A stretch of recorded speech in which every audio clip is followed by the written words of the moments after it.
নমস্কাৰ আমি আজি এই ক্লাছটোত আমাৰ যি অসম ইতিহাস নামৰ এটা সিৰিজ চলি আহিছিলে তাৰ এটা অন্যতম বিষয় লৈ আহিছো ইয়াৰ আগতে আমি কি পঢ়িলো ইয়াৰ আগতে আমি বাৰ্মান ডাইনেষ্টি বিষয়ে পঢ়িলো শালস্তম্ভ ডাইনেষ্টি আৰু লেটেষ্ট আমি কোনটো পঢ়িলো আমি আৰ্লি মুছলিম ইনভেজনৰ বিষয়ে পঢ়িলো আৰু ইয়াৰ পাছত আমি কোনটো বিষয় লৈ যাম হেয়া হৈছে কি Kamatapur kingdom of Assam history ঠিক আছে আপোনালোকে যদি ইয়াৰ আগৰ ভিডিঅ'খিনি চোৱা নাই তেনেহলে সেই ভিডিঅ'খিনি চাই ল'ব তেতিয়া আপোনালোকে গম পাব কেনেকৈ বাৰ্মান ডাইনেষ্টি আহিলে তাৰপিছত শালস্তম্ভ আহিলে পালা ডাইনেষ্টি আহিলে আৰু তাৰপিছত কেনেকৈ আৰ্লি মুছলিম ইনভেজন আমাৰ কামৰূপত ষ্টাৰ্ট হ'ল ঠিক আছে তেন্তে আমি পলম নকৰি ক্লাছটো আৰম্ভ কৰোঁ ক্লাছটো আৰম্ভণি কৰাৰ আগতে ক'ব বিচাৰো যে ইন এক্সামৰ তৰফৰ পৰা এটা গুৱাহাটী হাই কোৰ্টৰ কাৰণে মক টেষ্ট সিৰিজ অনা হৈছে ঠিক আছে ইয়াতে আপোনালোকে 5টা ফুল লেন্থ মক টেষ্ট পাই যাব দুটা অল আসাম ফ্ৰী মক টেষ্ট পাই যাব আৰু গোটেইখিনি টেষ্টৰ PDF আপোনালোকে পাই যাব ঠিক আছে আৰু গোটেইখিনি সাবজেক্টৰ বিষয়ে আমি ইউটিউব যোগে আপোনালোকক ফ্ৰী অফ কষ্ট আপোনালোকৰ ওচৰত আমি প্ৰভাইড কৰিম আৰু সাবজেক্টখিনি থাকিব কি জেনেৰেল নলেজ থাকিব কোৱালিটেটিভ এপ্টিটিউড থাকিব ৰিজনিং থাকিব ইংলিছ থাকিব আৰু অসমীয়া থাকিব আৰু আপোনালোকে যেতিয়া এই কোৰ্সটো পাৰচেজ কৰিব এই মক টেষ্টটো পাৰচেজ কৰিব তেতিয়া ৱেবসাইটত গৈ এটা কুপন আপোনালোকে এড কৰিব কুপনৰ কোডটো মই ইয়াতে লিখি দিছো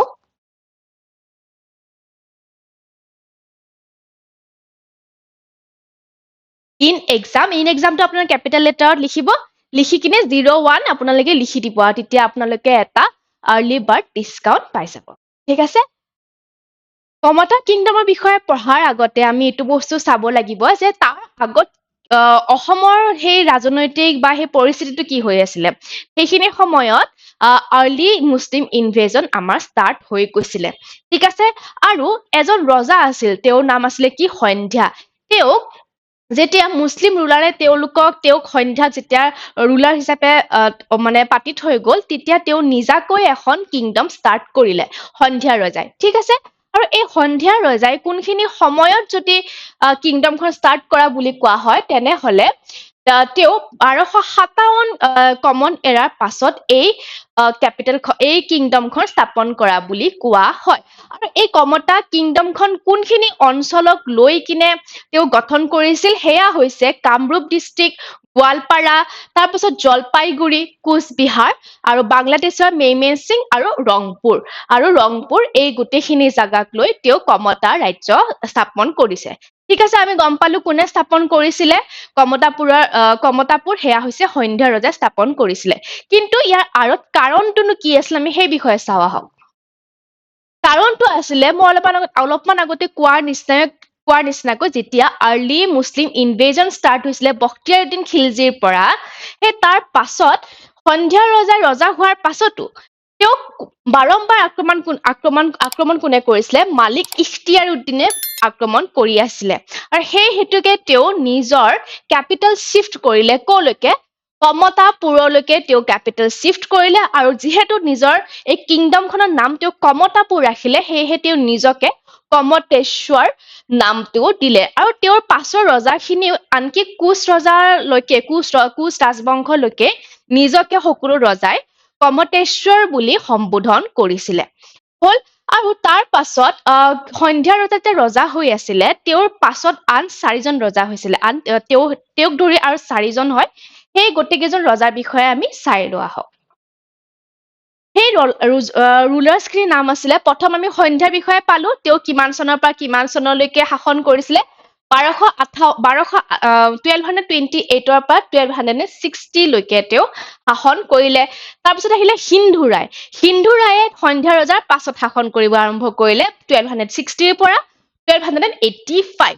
তাৰপিছত আহিলে কোন ৰূপনাৰায়ণৰ পাছত 1285ৰ পৰা তেওঁ শাসন কৰিব আৰম্ভ কৰিলে 1300লৈকে আৰু ৰূপনাৰায়ণৰ পাছত কোন আহে সিংহধ্বজ আহে যিয়ে 1300ৰ পৰা 1305 চনলৈকে কমন এৰালৈকে তেওঁ শাসন কৰিলে ঠিক আছে এই ক্ৰনলজিটো আপোনালোকে মনত ৰাখিব যাতে এক্সামত যদি ক্ৰনলজিকেল কোৱেশ্চনছ আহে আমি যাতে মিষ্টেক নকৰো ঠিক আছে মনত ৰখাৰ কাৰণে এটা উপায় এনেকুৱা আছিলে যে সন্ধ্যা ইয়াৰ গোটেইখিনি এছ নামেৰে আৰম্ভ হয় সন্ধ্যা সিন্ধু আৰু সিংহধ্বজ আৰু তাৰ আগৰজন কোন আছিলে ৰূপনাৰায়ণ এজনে আৰ নামৰ থাকে সেইজন হৈছে কোন ৰূপনাৰায়ণ প্ৰথমতে আমি পালো সন্ধ্যা সিন্ধু, তাৰপিছত ৰূপনাৰায়ণ আৰু তাৰপিছত আহে কোন সিংহধ্বজ এতিয়া সিংহধ্বজ যেতিয়া ৰজা হৈ আছিলে যেতিয়া সিংহধ্বজ ৰজা হৈ আছিলে তেওঁৰ এজন মন্ত্ৰীয়ে পিছলৈকে এই নেক্সট শাসনটো আৰম্ভ কৰে কমতা ৰাজ্যত ঠিক আছে আৰু এই যিখিনি এই ৰজাখিনিক আকৌ কোনটো পিৰিয়ডত ধৰা হয় সেয়া হৈছে কমতাপুৰ কিংডমৰ আৰ্লি পিৰিয়ডত ধৰা হয় আৰ্লি পিৰিয়ডত তেওঁলোকক ধৰা হয় ঠিক আছে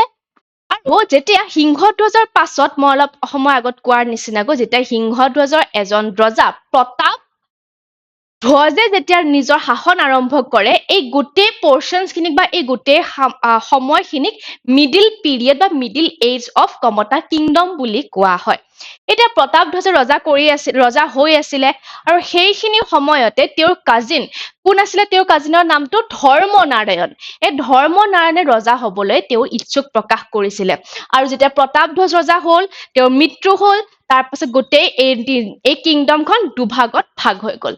কেনেকে দুভাগত ভাগ হৈ গ'ল এনেকে আপোনালোকৰ সমান ভাগত দুটা ভাগত ভাগ হৈ গ'ল কাৰ মাজত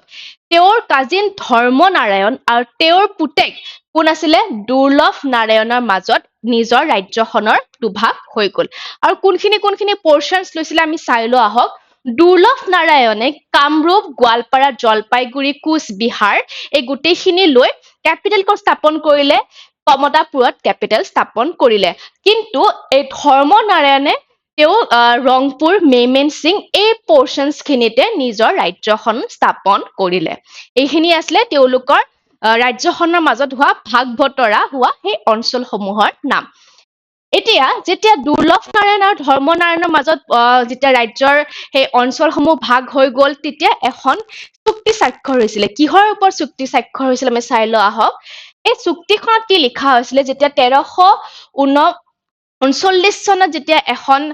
চুক্তি স্বাক্ষৰ হৈছিল তেতিয়া কৈছিলে যে 14 ঘৰ ব্ৰাহ্মণ আৰু কায়স্থ এই 14 এই ফেমিলি এই 14টা ফেমিলি ধৰ্মনাৰায়ণে দুৰ্লভ নাৰায়ণৰ এই তেওঁ যিখিনি জাগাত শাসন কৰি আছিলে তালৈকে পঠিয়াই দিব বুলি এখন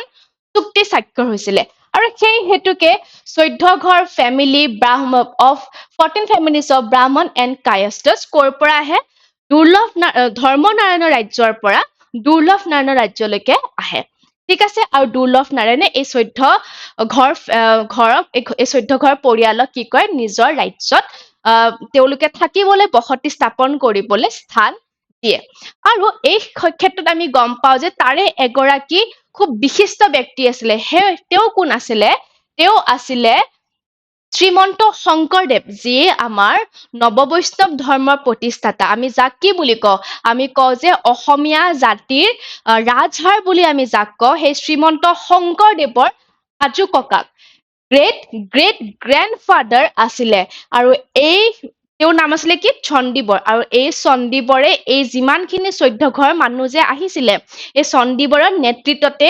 দুৰ্লভ নাৰায়ণৰ ৰাজ্যলৈকে এই 14 ঘৰ কি কয় পৰিয়াল আহিছিলে আৰু চণ্ডীবৰ আমি কোন কি হিচাপে পাওঁ তেওঁ আছিলে শ্ৰীমন্ত শংকৰদেৱৰ গ্ৰেট গ্ৰেণ্ডফাদাৰ হৈ গ'ল তাৰপিছত যেতিয়া প্ৰতাপধ্বজে ৰজা হ'ল প্ৰতাপধ্বজৰ পিছত আমি কাৰ কথা পাওঁ সেয়া হৈছে ধৰ্মনাৰায়ণ যি আছিলে তেওঁৰ কি কাজিন ধৰ্মনাৰায়ণ দুৰ্লভ নাৰায়ণ একেলগে ৰজা হয় দুৰ্লভ নাৰায়ণ আছিলে কোন তেওঁৰ প্ৰতাপধ্বজৰ পুতেক আৰু তাৰ পাছত কোন ৰজা হয় ইন্দ্ৰ নাৰায়ণ ৰজা হয় আৰু আমি যদি এই সময়খিনি চাই লওঁ আহক প্ৰতাপধ্বজে 1305 পৰা 1325লৈকে তেওঁ শাসন কৰিছিল ধৰ্মনাৰায়ণে 1325 পৰা 1330 দুৰ্লভ নাৰায়ণে 1330 পৰা 1350 আৰু ইন্দ্ৰ নাৰায়ণে 1350 পৰা 1365 চনলৈকে তেওঁ কি কৰিছিলে শাসন কৰিছিলে আৰু এই ইন্দ্ৰ নাৰায়ণৰ পাছত আমি কাৰ বিষয়ে পাওঁ তাৰপিছত আমি গম পাওঁ যে 12 ভূঞাৰ এই সময়ৰ কথাখিনি আমি ইতিহাসত পাওঁ 12 ভূঞাৰ পাছত আমি কাৰ বিষয়ে পাওঁ সেয়া হৈছে খেন ডাইনেষ্টিৰ বিষয়ে পাওঁ তাতেও আমি মুছলিম ইনভেজনৰ বিষয়ে পাওঁ তাৰ পাছত আমি কাৰ বিষয়ে পাওঁ কোচ ডাইনেষ্টিৰ বিষয়ে পাওঁ ঠিক আছে এই গোটেইখিনি কথা আমি পঢ়িম কিন্তু কেতিয়া পৰৱৰ্তী ক্লাছত আমি পঢ়িম আমি অলপ সেকশনকৈ লৈ আহিছো ইতিহাসৰ পৰ্চনখিনি যাতে আমি সোনকালে পঢ়ি শেষ কৰিব পাৰো যাতে বেছি সময়ও নালাগে আৰু ৰিভিজন আমি সোনকালে আৰু বাৰম্বাৰ যাতে কৰিবলৈ পাৰো ঠিক আছে আমি ইয়াৰ নেক্সট ক্লাছত কি পঢ়িম আমি নেক্সট ক্লাছত পঢ়িম 12 ভূঞাৰ বিষয়ে তাৰ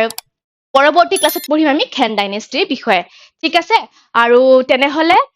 এইখিনি আছিল আজিৰ ক্লাছৰ মেইন টপিকখিনি আৰু আপোনালোকৰ যদি ক্লাছটো ভাল লাগিছে নিশ্চয়কৈ লাইক কৰিব চেনেলটো ছাবস্ক্ৰাইব কৰিবলৈ নিশ্চয় নাপাহৰিব আজি আমি ইয়াতে এৰিছো ধন্যবাদ